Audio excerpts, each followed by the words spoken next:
Territorio Reportaje.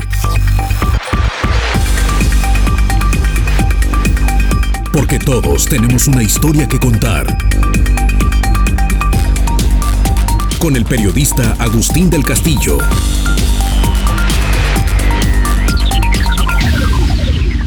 La presión para la urbanización del Bajío del Arenal, una depresión de casi 1,300 hectáreas, vecina del Bosque La Primavera, al poniente de Guadalajara, es tremenda. El municipio de Zapopan tiene 74% de ese territorio registrado como reservas urbanas. Reconoce una ocupación definitiva por complejos inmobiliarios e infraestructura de 27% del terreno, y los derechos adquiridos por los desarrolladores alcanzan 34% del total. De este modo, si no se detuviera la inercia que se ha dinamizado a partir de 2010 con la inauguración del estadio de Chivas y la construcción de la Villa Panamericana, el destino sería una ocupación casi total, con severos problemas tanto para mantener el flujo de agua de la cuenca. Tiene una zona de descarga al sur y una muy importante de recarga al norte, como para la salud de sus pobladores, atrapados entre inversiones térmicas continuas con emisiones provocadas por miles de autos que llegarían a la zona ya no solamente por unas horas para los partidos de fútbol, sino como residentes permanentes, así como eventuales problemas de inundación si los socavones de recarga no se protegen y no se conduce toda el agua ahí. Afortunadamente, si el Estado mexicano en sus 3 niveles de gobierno usa los instrumentos disponibles, esta distopía es perfectamente prevenible, pero la condición es que prácticamente la mitad del territorio quede como zona pública o de conservación y se construya la infraestructura necesaria para conducir las aguas a los sitios de recarga, además de proteger el paisaje, que es uno de los grandes patrimonios colectivos de esta zona. Se deberá también meter control al uso de las concesiones de agua, pues ahora recurso de alta calidad y con subsidio eléctrico permite la irrigación de campos de golf y jardines privados altamente dispendiosos. La depresión del Bajío del Arenal es parte de las maravillas geológicas que ha generado la caldera volcánica, donde hoy se asienta la principal superficie natural protegida del área metropolitana de Guadalajara. Es un proceso milenario. Las sucesivas erupciones de ese núcleo conformaron los valles contiguos. Eso depositó millones de toneladas de piedra pómez en el valle de Tezistán, un patrimonio alimentario único a nivel nacional por su alta fertilidad, pero también conformó las singularidades del Bajío, un área cuya vocación no es agrícola, sino de recarga y sostenimiento de un depósito de agua de primera calidad para el futuro de la ciudad, y que hoy está en riesgo, pues los usos de los últimos 15 años ya han abatido en 100 metros el nivel freático. Territorio Reportaje hace un recorrido por los sitios más importantes de esta depresión, que es hoy manzana de la discordia entre desarrolladores y conservacionistas. Lo hace de la mano de uno de los hidrogeólogos que mejor conoce lo que hay abajo del suelo, Javier Clausen, investigador del ITESO y consultor de muchos proyectos de la zona, quien urge a que se tomen medidas decididas para proteger lo más valioso de esa depresión geográfica. Había muchos volcanes alrededor de una mega cámara magmática y han formado hasta una caldera que tuvo una laguna en el centro, atrás de estos cerros, donde hay hasta fósiles acuáticos. Los últimos volcancitos se formaron de este lado, fueron el Chapulín y el Colli que tenemos aquí. Y es muy interesante pensar que se durmió, por decir algo, hace 25.000 años, que en tiempos geológicos no es nada. Entonces es un volcán activo. Y de hecho es tan activo que el agua de los pozos de aquí, de Ayamonte, de la zona más cercana, es agua caliente. Entonces consideramos que esta es una zona de descarga, donde sale el agua subterránea hidrotermal y que tiene menos calidad. Esta parte del Bajío no es zona de recarga, sino más bien de descarga. Y los servicios ecosistémicos claves en percepción y lo que la gente valora más es, uno, el paisaje. Esta cosa es impresionantemente única. Porque lo que ha sucedido es que en un momento en que se enfría la cámara magmática y se reduce el volumen, esto se hunde.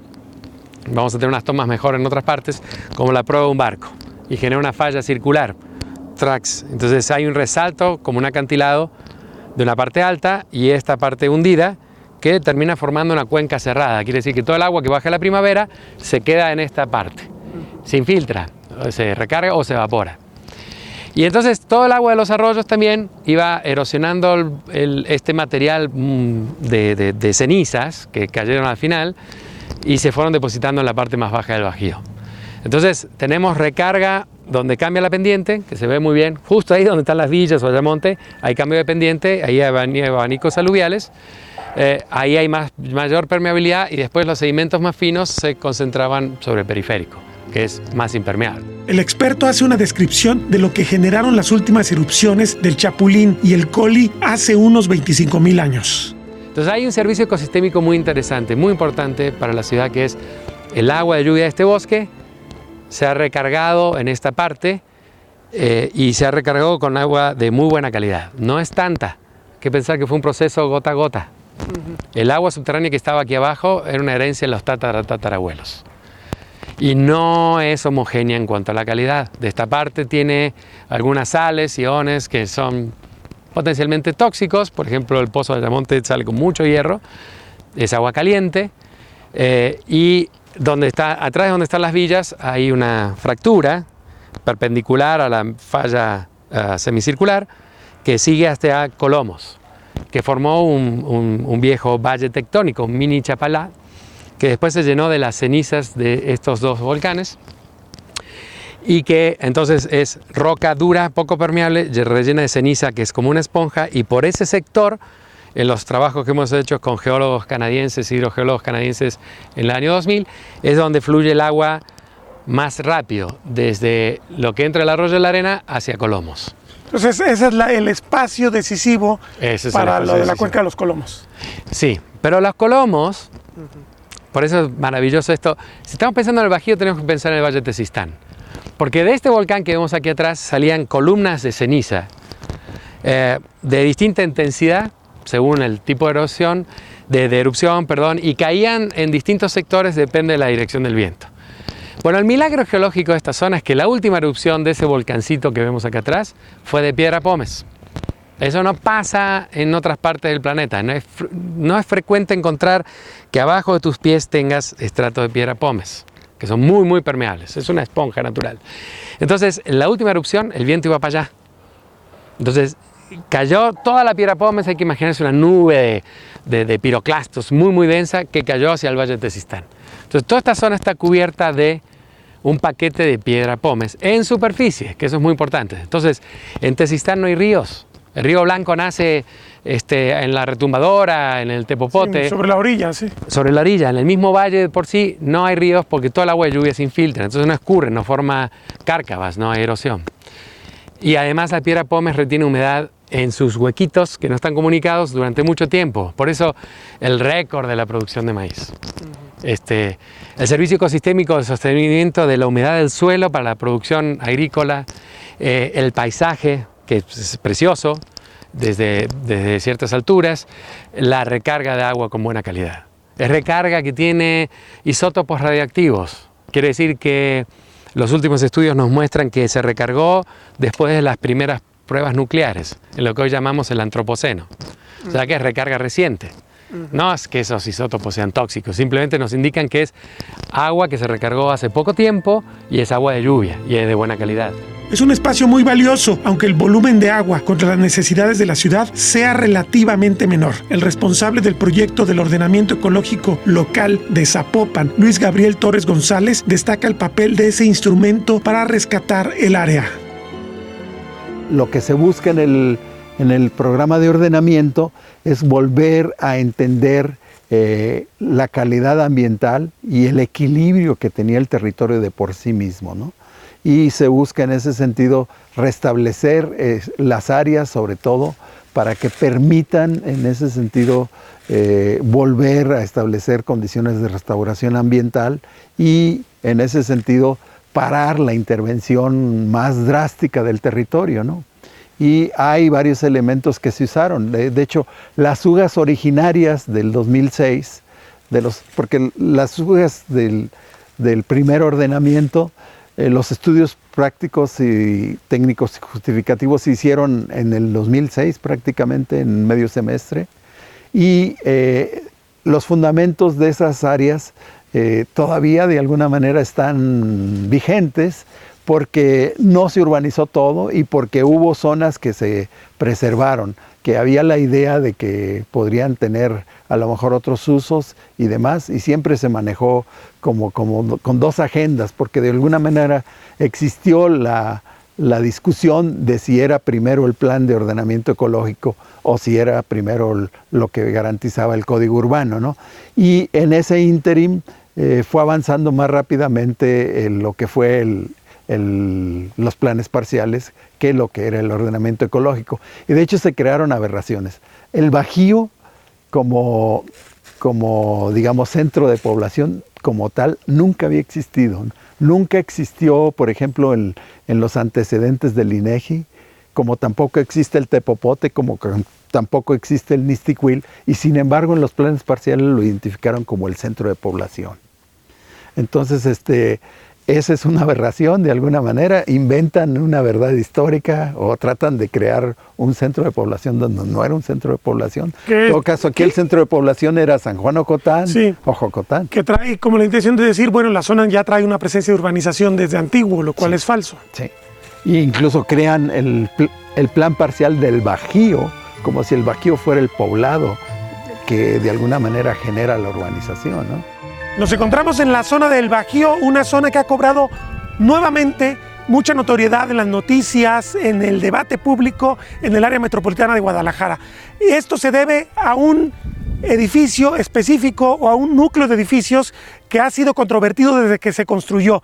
Está a mi izquierda al fondo, es la Villa Panamericana. Usted puede ver ese edificio que sobresale y los otros edificios blancos que están acompañándolo.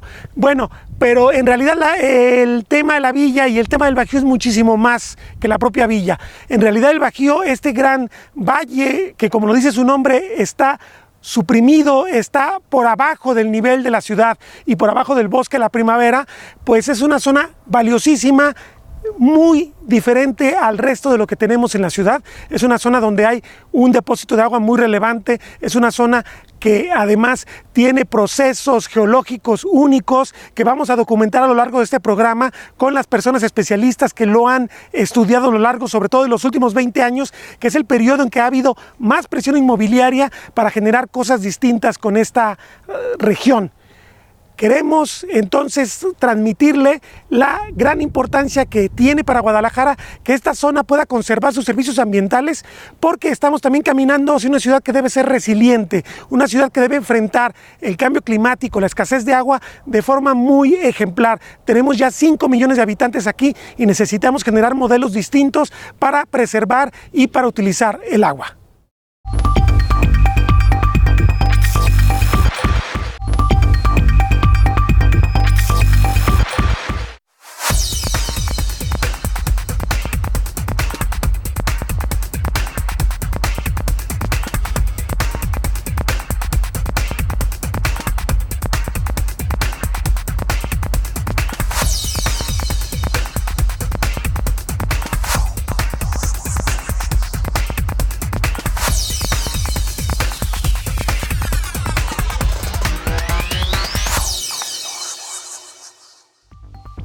El control de los fraccionamientos en la zona del Bajío se perdió completamente a partir de 2011, aunque las bases de ese descontrol datan de las administraciones municipales de Macedonio Tamés Guajardo y de Juan Sánchez Aldana. En general, la urbanización es considerada el principal agente de cambio de uso de suelo. En el año 1993, el proceso de urbanización en la zona del Bajío todavía era incipiente, con un total de 21 hectáreas que corresponden principalmente a los fraccionamientos de Rancho Contento y el fraccionamiento hípico El Bajío. En los siguientes años creció lentamente la urbanización, cubriendo en 2011 una superficie total urbanizada de 58 hectáreas. En ese periodo se establecieron edificaciones en la colindancia con el periférico y la ladera norte y noreste del Cerro El Coli. Para entonces ya estaban construidos los dos grandes proyectos locales, el complejo Chivas y la Villa Panamericana. Aunque los planes parciales vigentes desde entonces no prevén una alta densidad urbana, es a partir de 2012 reconoce que el proceso de urbanización del Bajío se expande, creciendo en 2 años en 400%, pasando la superficie urbanizada a un total de 237 hectáreas en el 2013. La responsabilidad de autorizar estas acciones urbanísticas corresponden a las administraciones zapopanas de Héctor Vielma Ordóñez y Héctor Robles Peiro.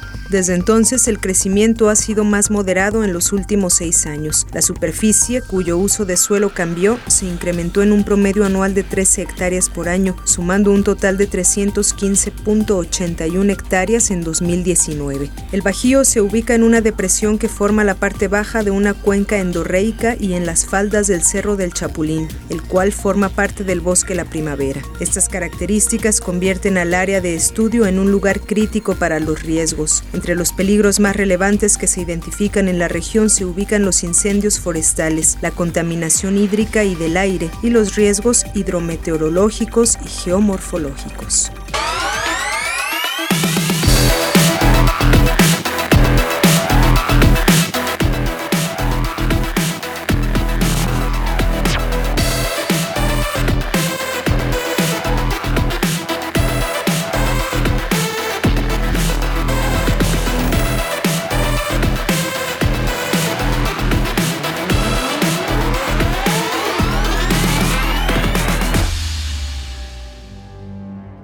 A Clausen le interesa mucho el tema del paisaje. Es un derecho que tiende a ser privatizado con el modelo de urbanización que se ha dado en la ciudad, considera. Hay mucho debate sobre la geología y la recarga. Bueno, sería interesante interpretar un poco el paisaje y discutir si la recarga es muy grande aquí o es mayor en Tezistán, en el Valle de Tezistán.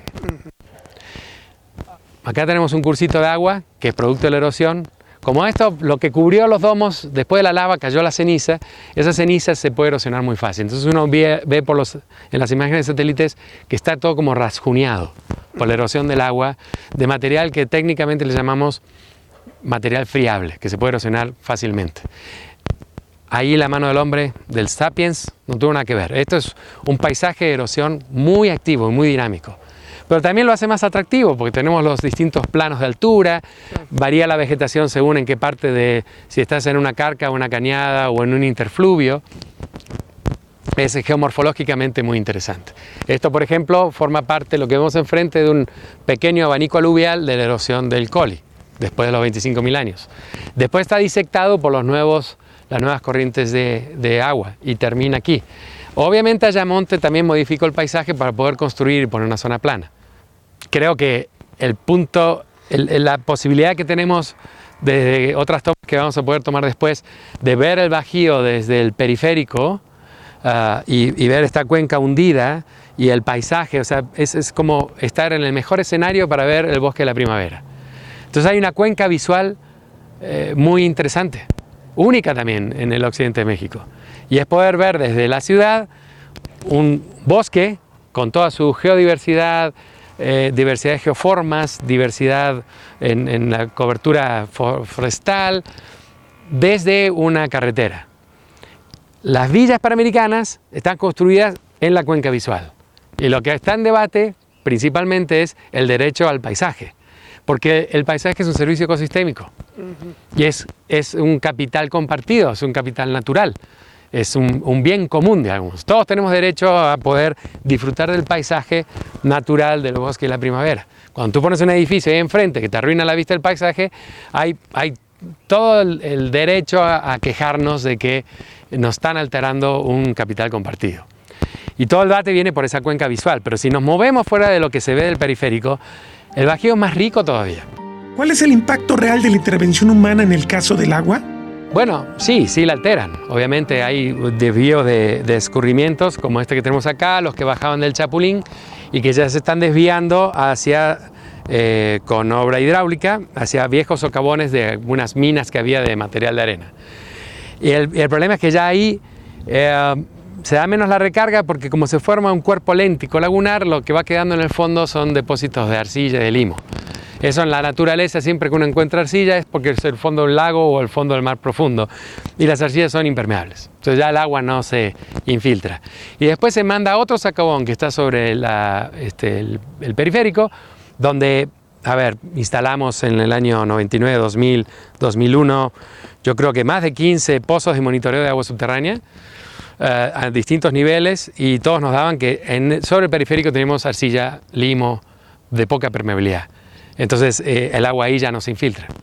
Entonces el paisaje es diverso y el Bajío no es monolítico. Pero digo, al hacerse eso se demostró que no se conocía bien el funcionamiento, digo, porque eso no fue una solución. Eso no fue una solución. O sea, hubo una discusión sobre si mandamos a un socavón artificial creado ad hoc para infiltrar el agua, si era el mejor lugar. Desde las geociencias decíamos, no es el mejor lugar. Mándalo al otro socavón, al más grande, donde desemboca el arroyo de la Arena, que ahí sí el fondo del socavón tiene estratos de piedra pómez. El mismo o parecido al que tenemos en superficie. Entonces ahí lo puedes infiltrar lateralmente y todo el agua la podrías infiltrar para que después llegue a la recarga. Porque hay una diferencia entre infiltración y recarga. Filtración es el agua se mete en el sedimento de los suelos. Los suelos tienen 1 metro, 1,5 metros de espesor máximo. Y aquí no teníamos muchos suelos porque como la erosión es tan intensiva, los arroyos iban depositando sedimentos muy seguido. Por eso el desarrollo de suelos es incipiente.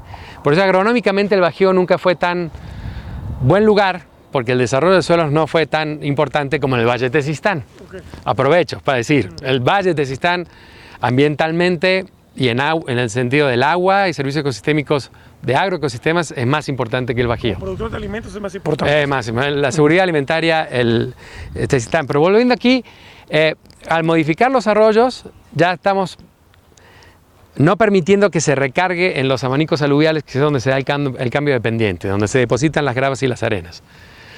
Claro, no es tanto lo que se deja infiltrar y finalmente se recargan a un otro lado, pero ya con otra calidad porque se mezcla con el agua residual. Entonces sí hay una alteración hidrológica.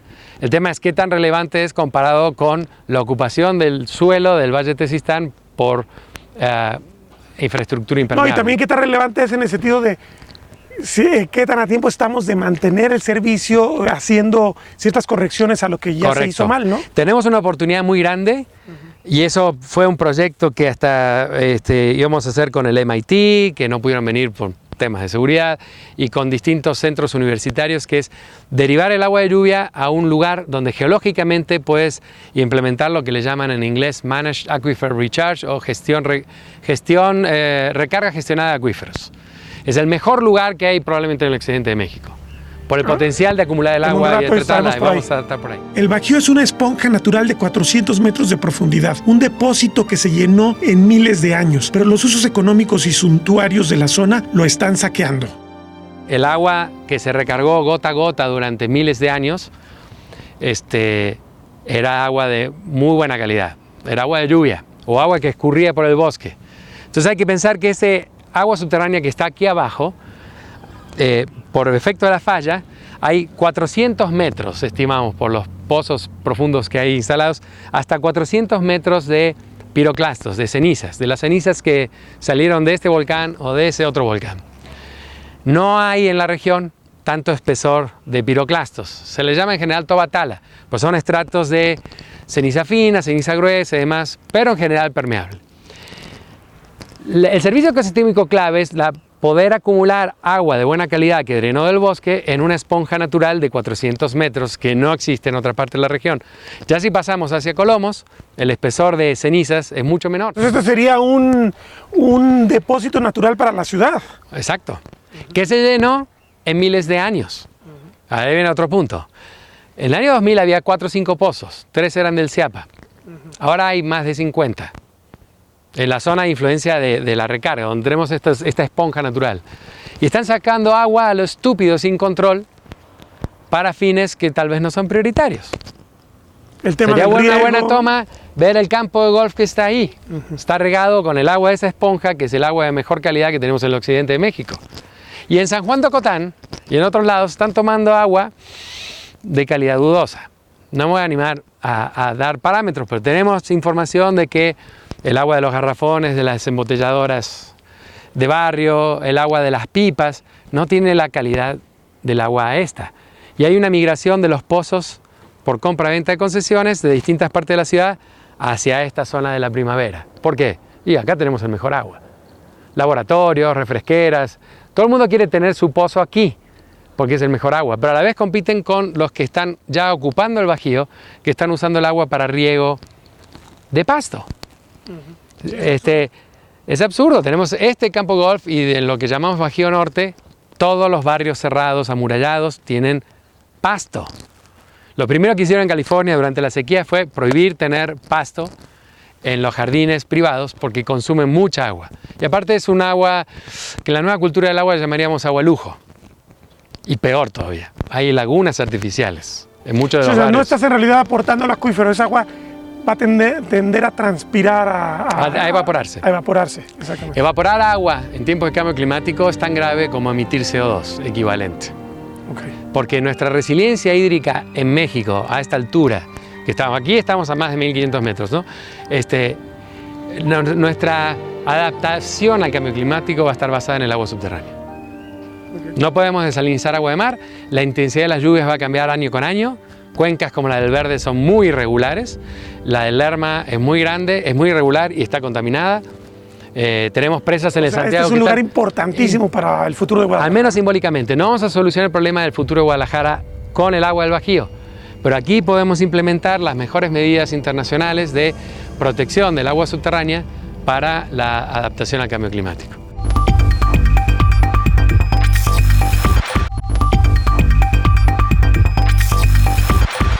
Hasta este momento en el Bajío se ha dado un modelo de desarrollo trunco, en el cual muchas cosas que se pensaron que podían funcionar para manejar las aguas no se terminaron porque sobre todo el gran proyecto central que era el JBC de Jorge Vergara nunca se realizó como se había pensado. Este es un ejemplo importante porque aquí tenemos un cuerpo de agua que puede ser un poco vistoso aunque está escondido, que es un antiguo campo que era utilizado por los extractores de material geológico durante mucho tiempo, es muy profundo y se había pensado que este se iba a ligar a través de humedales hacia la zona de más alta recarga del Bajío, pero hasta aquí llegó y aquí el agua derivada del estadio y de los procesos de lo que se construyó de JBC, aquí termina y aquí se evapora. Y como dicen muchos los investigadores, un agua expuesta a evaporación en una zona que además tiene poca disponibilidad, pues es una forma absurda de desperdiciar el recurso.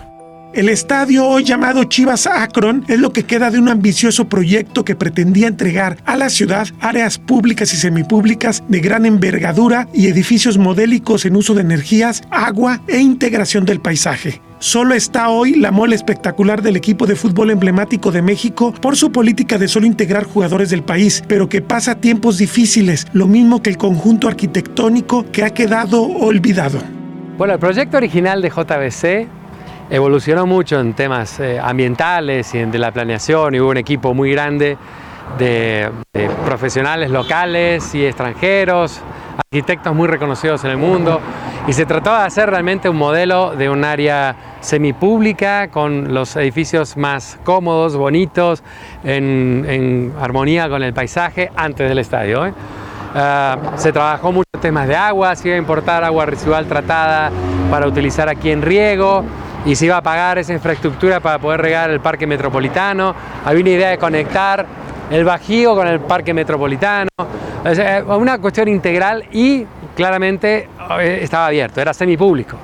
Hubiera sido muy interesante porque se trabajó mucho en ecoeficiencia, en esto de relación con el entorno y se trabajó también con el bosque de la primavera. Implicaba edificios para eventos, museos, áreas de un palenque, el centro de convenciones, muy bonito, interesante, para mover como una expo a esta zona. Y se pensaron mucho los impactos para tratar de mitigarlos. La verdad que era bastante interesante. Luego surgió el estadio y el estadio tenía un desafío muy grande porque esta es una zona geológicamente activa, miles de personas congregadas aquí, estructuralmente tenía que ser muy buenos, terminó siendo muy caro, fue desafiante, el primer diseño no se pudo implementar y trataron originalmente de reducir el consumo del agua, ¿no? ¿Te acuerdas? Era pasto artificial, esto también. Había un manejo de agua y de los servicios ecosistémicos bastante sofisticados, pero fue difícil mantenerlo. Hubiera sido muy bueno tener todo el JBC y el estadio en un conjunto arquitectónico global como espacios semipúblicos y donde un solo actor pudiera estar de alguna manera invirtiendo en ser más ecoeficiente, o sea, en cuidar el tema del agua subterránea, el paisaje y promover, por ejemplo, centros de interpretación de la naturaleza en el bosque la primavera. Aquí hay una entrada de los sectores más bonitos del bosque y solamente pueden entrar los que tienen camioneta 4x4 y bicicleta de montaña. Entonces termina siendo elitista el acceso a los servicios ecosistémicos del bosque, ¿no? Da para debatirlo más, pero es muy interesante ver cómo eran las maquetas y las perspectivas de aquel momento, ¿no? La Universidad de Guadalajara, Zapopan, todo el mundo estuvo involucrado en tratar de hacer esto un espacio realmente atractivo, semipúblico, insisto, y que funcionara bien. El objetivo de que fuera un estadio de bajo consumo de agua se frustró con la necesidad de contar con pasto natural, pero eso fue incluso en los exteriores del foso. No obstante, el complejo Chivas es el menor de los problemas ante la opacidad del uso del agua de los fraccionamientos. Me parece interesante la imagen para que pensemos que cada metro cuadrado de ese pasto consume entre 3 y pico, si es un riego muy eficiente, y 5 litros por metro cuadrado por día, y más en temporadas secas. Porque el gran problema del Bajío no tal vez es este césped, este pasto, ni del estadio, porque está más o menos controlado, sino las miles de hectáreas con cubiertas de pasto que hay en el resto del Bajío y que están regadas a plena luz del día, a la época de más calor, a la hora de más calor, etc. Y ese proceso induce la evaporación de agua subterránea. Como decíamos antes, esto es una herencia de los tatarabuelos. No se recargó ayer, ya está a 100 metros de profundidad probablemente, cuando estaba a 5 o 10. Y estamos hablando de un periodo corto de tiempo en que se dio ese abatimiento. Le llamamos los hidrogeólogos la revolución silenciosa. Cuando la instalación de pozos se hizo más barata y las bombas sumergibles se hicieron más eficientes y baratas, y además la CFE subsidia la electricidad del bombeo con una tarifa, si no me acuerdo mal, se llama 0,9, para aquel que tiene su pozo registrado como agrícola. Gran parte de los pozos de aquella parte del Bajío son urbanos, pero están registrados como agrícolas, o sea que ni siquiera pagan por la electricidad del bombeo. Entonces estamos perversamente subsidiando la evaporación de agua de buena calidad que no se va a recargar. Subsidiando un estilo de vida depredador.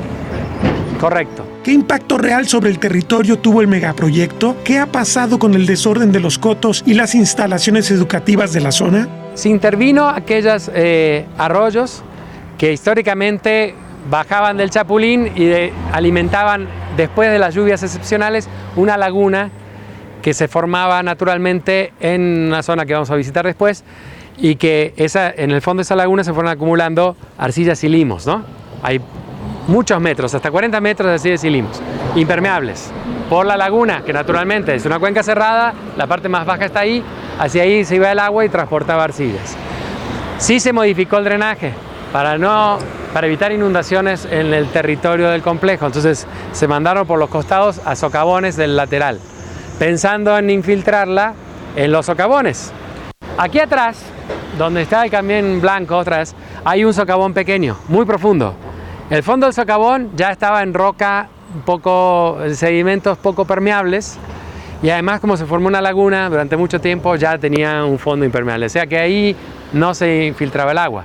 Entonces la idea fue mandarlo de este socavón al que iba a ser de infiltración, pero que ya sabíamos hace 20 años que no iba a terminar de infiltrar. Entonces el modelo terminaba bombeando el agua al gran socavón, que vamos a terminar visitando, uno enorme que está ahí atrás de las villas panamericanas, donde se puede llevar toda el agua de lluvia del Bajío, de los alrededores, y donde se puede tratar y luego infiltrar. Pero que evidentemente eso todavía no existe, o sea, la conducción, digamos. No se terminó de comprar el terreno, ese fue un gran problema. Le insistíamos a Vergara de comprar aquel terreno justamente para hacer un parque hidrológico, para el manejo del agua y para favorecer la recarga. Y luego hubo otros compradores y se fue ocupando con otros fines, con otros tipos de edificaciones, ¿no? Entonces, al atomizar la propiedad de la tierra, es mucho más difícil estar auditando cómo es la gestión ambiental, ¿no? Claro. Ese es un gran problema, o sea, atomizar. Y el otro gran problema es que el H1 es más depredador que un edificio. Por la dispersión. Por la dispersión y porque no puedes controlar, y aparte usa mucho más agua. Y además, en general, tenemos la cultura de poner bardas, cotos cerrados. Entonces, fragmentas el paisaje. Y después transformas las calles en laberintos, como vamos a ver después, donde no puede caminar nadie. Si queremos peatonizar las ciudades, que eso es sustentabilidad, y tener una movilidad no motorizada, esto va a contramano porque estás reduciendo el espacio de movilidad.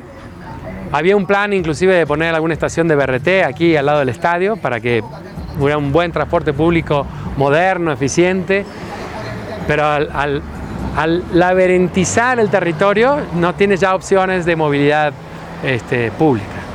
Ya es un problema para las escuelas, pero también repercute en los corredores de fauna, en el manejo del agua, y más que todo le está quitando la posibilidad de paisaje a cualquiera que entra al Bajío. Sin embargo, el funcionamiento hidrológico es recuperable y hay herramientas para hacerlo. El territorio lo tenemos que ordenar ya. El urbano y el ecológico tendrían que ser solo uno, y habría que sofisticarlo. Ya hay una propuesta muy buena. Para este caso hay que bajarle la escala. Esto es ya como un tablerito de ajedrez.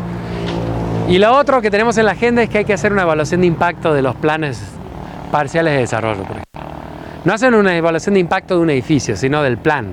¿Qué impacto ambiental, social y en la salud va a tener esta propuesta de plan?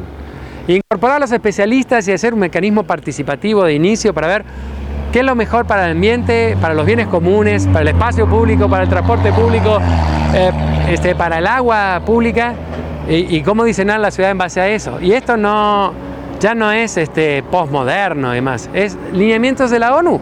Sí. El proyecto de ONU Habitat que hicimos con Zapopan proponía este tipo de entramado de lo que podemos llamar azul-verde. Parques públicos con buena gestión del agua. Bajo consumo, zonas de recarga, entonces evitas inundaciones, recargas el agua, la tratas, la purificas, reduces el consumo particular y lo metes en un... O sea, es pasar del modelo departamento o casa pequeña con mucho espacio público, sustentable y bien manejado, a una casa grande con mucho jardín donde nadie puede controlar ni el uso de pesticidas, ni fertilizantes, ni el consumo de agua. Javier Clausen ironiza la costumbre mexicana de llamar medio ambiente al entorno, pero la encuentra útil para caracterizar la omisión del agua subterránea en el análisis de la realidad ambiental. Después de muchos estudios que hicimos con perforación, freatímetros a distinta profundidad, hubo 15, 20 pozos de monitoreo del agua subterránea, vimos que distintos estratos de ceniza contienen agua durante un tiempo y después va bajando hacia el estrato más abajo. Pero como acá todos los arroyos que bajaban de la primavera, cuando había mucha agua, terminaban en esta zona, y aquí había lagunas donde se sedimentaban las arcillas y los limos, lo que encontramos son decenas de metros de limo, arcilla, que eran los fondos de las sucesivas lagunas. Eso es impermeable. Nadie puede infiltrar agua donde tienes arcilla, eso lo sabe es el ABC de la hidrogeología. Bueno, hubo mucho debate de dónde poner el pozo de infiltración. Finalmente se construyó como un bypass para acumular el agua y luego mandarlo a otra zona. Esto es importante porque hay que considerarlo para el resto de la ciudad. El subsuelo es tan importante como la ciudad, como lo que se ve. Hay académicos de la UNAM, colegas, que dicen que en español hablamos de medio ambiente porque siempre la mitad que vemos es de la superficie para arriba. La otra mitad del medio ambiente es la superficie para abajo, que conocemos muy poco y es fundamental para la resiliencia, para manejar los riesgos sísmicos, volcánicos, el abastecimiento de agua subterránea, para la infraestructura subterránea, etcétera, etcétera. Ese es un típico caso donde las geociencias nos podían aportar cómo hacer un buen manejo del agua pluvial para poder recargarla, para manejar el agua de lluvia. Y eso es fundamental para poder aprovechar esa esponja natural que tenemos a cientos de metros de esta zona, y justo estamos poniendo una laguna con la idea de recargar donde no se puede. El único hotspot donde geológicamente no se infiltra el agua. Qué ironía, ¿no? Pero bueno, por eso tú hablabas de una planeación trunca. Porque sí hay bastante información, pero no la hemos llevado adelante.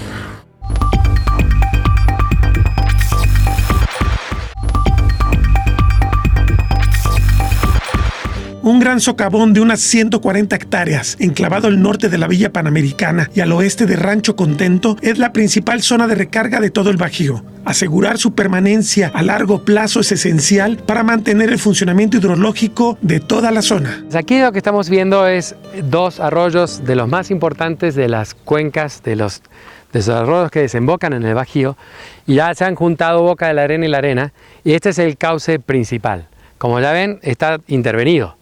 Este agua va a parar al socavón enorme de las imágenes que tenemos también, donde se podría acumular todo el agua de lluvia de todo el Bajío, tratarla con humedales artificiales y luego infiltrarla para que termine recargando al acuífero, a la zona saturada que hoy sabemos está cerca de los 100 metros. Pero intermedio, una vez que llegue a estos estratos permeables, va a terminar bajando y llegando al acuífero. Ya no se evapora, o sea que ya ganamos, ya tenemos recarga.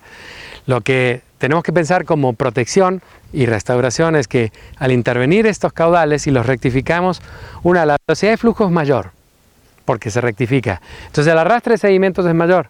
La tasa de colmatación de aquel banco de materiales, que es la zona de recarga, la más importante en la región, aumenta porque rectificamos canales. Entonces estamos pasando un problema de inundaciones de aguas arriba y abajo. Esto se está construyendo. Ninguna casa en el Bajío tiene cloacas o planta de tratamiento. Usan fosas sépticas. Por el tipo de material que hay, no se trata el agua. O sea, que llega contaminada, como el derrame de las villas, al agua subterránea. Y entonces, de alguna manera, esto es algo aquí que tendríamos que planear mejor. El agua residual, los pesticidas, los fertilizantes del pasto tendrían que estar de alguna manera regulados, porque esto ya es zona de recarga. Es esencial el instrumento del ordenamiento ecológico para reforzar el decreto del gobernador de proteger la zona de urbanizaciones. Los intereses económicos son muy fuertes. Aquí ha sido una lucha más bien soterrada, ¿no? Se han movido por distintos puntos y de hecho, por ejemplo, frente a las UGAs y frente a lo que eran los polígonos especiales de protección ambiental, hubo acciones de los urbanizadores o de los propietarios para pedir que los excluyeran del polígono, ¿no? Incluso yo interpretaba que a veces no es tanto el problema de los que porque hablaban de derechos reconocidos previamente. Y los derechos reconocidos previamente significaban que no se puede hacer nada más que lo que ya tienen ellos autorizado por el municipio y lo que ya de alguna manera tenían planeado hacer, que se los autorizaran simplemente. Pero para mí el problema no tanto era eso, sino que siempre ha habido, incluso se hizo un reglamento en Zapopan que prácticamente hablaba de era un reglamento espejo que decía, si tú autorizas una zona aquí, la zona que está al lado prácticamente va a tener los mismos derechos que esa, ¿no? Entonces, así estaban muchas de las reclamaciones. No era tanto que ya hubiera un sino que lo que era más de preverse era que había otros que estaban interesados en que se les protegiera de la misma manera que a los otros, ¿no? Entonces, en ese sentido había un rejuego y eran intereses claramente que se vuelven muy fuertes. Lo absurdo es que el ordenamiento ecológico no tenga preeminencia sobre la urbanización. Creció mucho toda la idea incluso de hacer un nuevo código urbano, que el código urbano de alguna manera se planteaba con cierta prioridad sobre otros tipos de ordenamiento, y en ese sentido tú arreglabas, como quien dice, conforme al código urbano, el territorio, y ya se consideraba como que era lo más válido, ¿no? Y en todo caso siempre había la disputa de qué es primero, si estaban primero los planes parciales o estaba el nuevo centro de población o el ordenamiento ecológico. Y normalmente lo que pasa es que en Jalisco no había una tradición de hacer ordenamientos ecológicos que realmente fueran válidos y que realmente se los echara a funcionar. De hecho, la historia del ordenamiento de Zapopan es que el instrumento era muy bueno, pero estaba guardado en el cajón. Pues también con el ordenamiento ecológico del Estado, ¿no? Sí. O sea, fuimos un Estado pionero, pero no pasó nada al contar con un ordenamiento. No, incluso para que funcione debe de haber decretos específicos, formas de regulación del uso del suelo y también proyectos que te permitan en ese sentido seguir conservando la calidad del territorio y que haya en ese sentido regulación legal y administrativa para sancionar al que no lo cumpla, ¿no? ¿Y en este momento ya podemos decir que eso ya va a existir? Bueno, podemos decir que ya tienen un instrumento cercano a que lo puedan hacer valer. Bueno, de hecho, hay que reconocer que cuando menos lograron parar la dinámica que amenazaba con convertir prácticamente una urbanización total el Bajío, ¿no? Y entonces, cuando menos se quedó en términos ahora, con el decreto de restauración ambiental, ya cuando menos, sí, las 300 y tantas hectáreas que ya fueron intervenidas drásticamente, se va a tener que usar algún tipo de políticas especiales para buscar la manera de integrarlas y articularlas con corredores biológicos, con algunos otros elementos y buscar otras técnicas de conservación. Pero ya se paró todo lo que era el centro del territorio, que estaba con autorizaciones ya previstas desde 2013 y que iban avanzando y avanzando cada vez más. Había incluso todos los proyectos del JBC que nos mencionaba Javier Clausen. Ya había un proyecto específico para convertir, en vez de el gran centro de espacios semipúblico, en cotos. Y esas autorizaciones ya estaban en vías de ejecutarse, ¿no? De hecho, los planes parciales del 2017 de 2018 de alguna manera ya tenían tejida la manera de vincular esos cotos para hacer autorizaciones de manera inmediata, ¿no? Hablamos del predio de Jorge Vergara. Sí, pero no nomás de él, sí. También los otros que estaban de vecinos. Digo, porque con eso la reflexión va a ser, van a tener que enfrentar intereses muy fuertes al momento de aplicar un ordenamiento, no digamos un decreto, que se supone que el decreto debería apoyarse en el ordenamiento, debería ser como un mutuo consolidación, ¿no?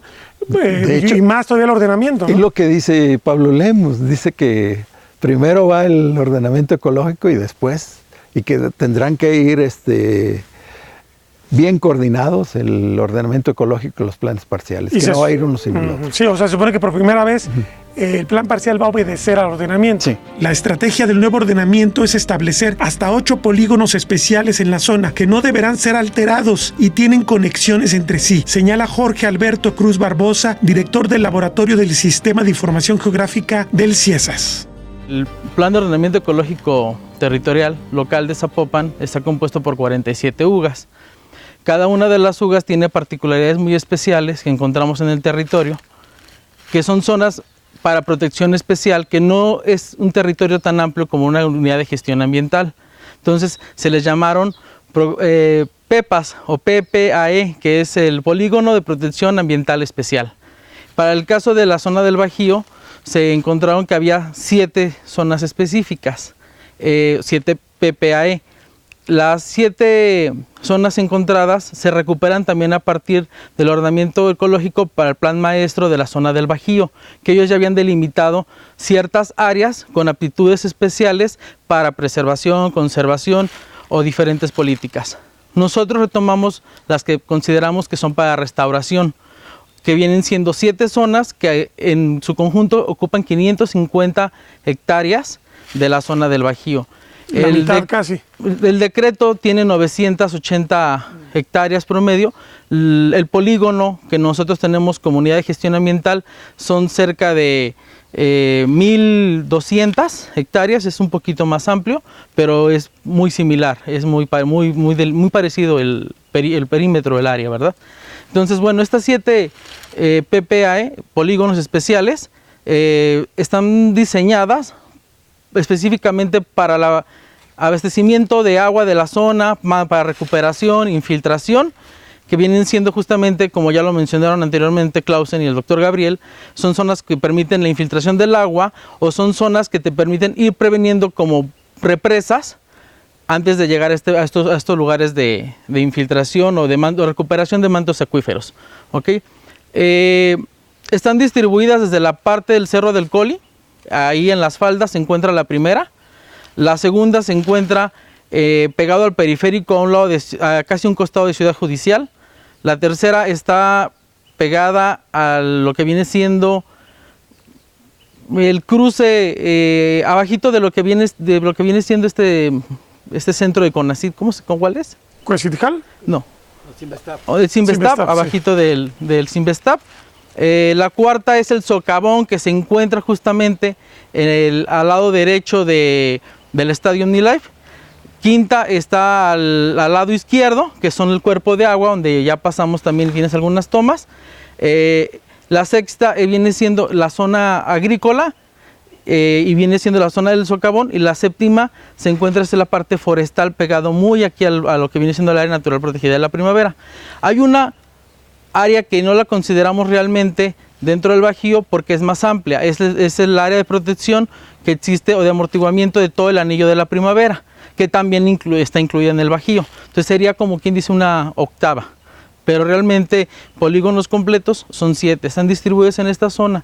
Todos tienen características diferentes. Por ejemplo, 3 de ellas son para cuestiones hídricas, que están ocupadas por socavones de agua. Otras 2 son para cuestiones agrícolas y pastizales. Una de ellas es para cuestiones de preservación y de reforestación de parte de bosque. Nos encontramos en uno de los sitios más importantes de todo el diseño natural que tiene el Bajío. Esta zona que está atrás de mí se llama el Socavón y está pensada para un parque público de unas 145 hectáreas. ¿Por qué se ha pensado que debe conservarse sin construcciones? Porque resulta que aquí la permeabilidad es muy alta y prácticamente se puede canalizar toda el agua que genera la cuenca del Bajío y de aquí se recarga. Este es uno de los nodos en los cuales surge el agua que va hacia los manantiales de los Colomos, entre otras cosas. Es una zona demasiado importante que ha sido geológicamente identificada y que es necesario establecer políticas públicas para preservarlo.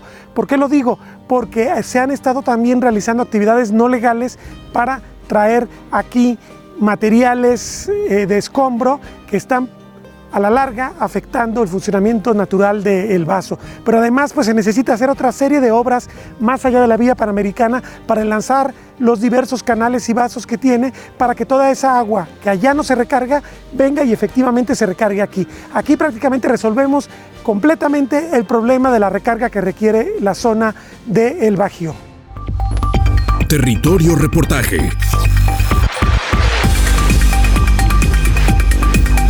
Porque todos tenemos una historia que contar.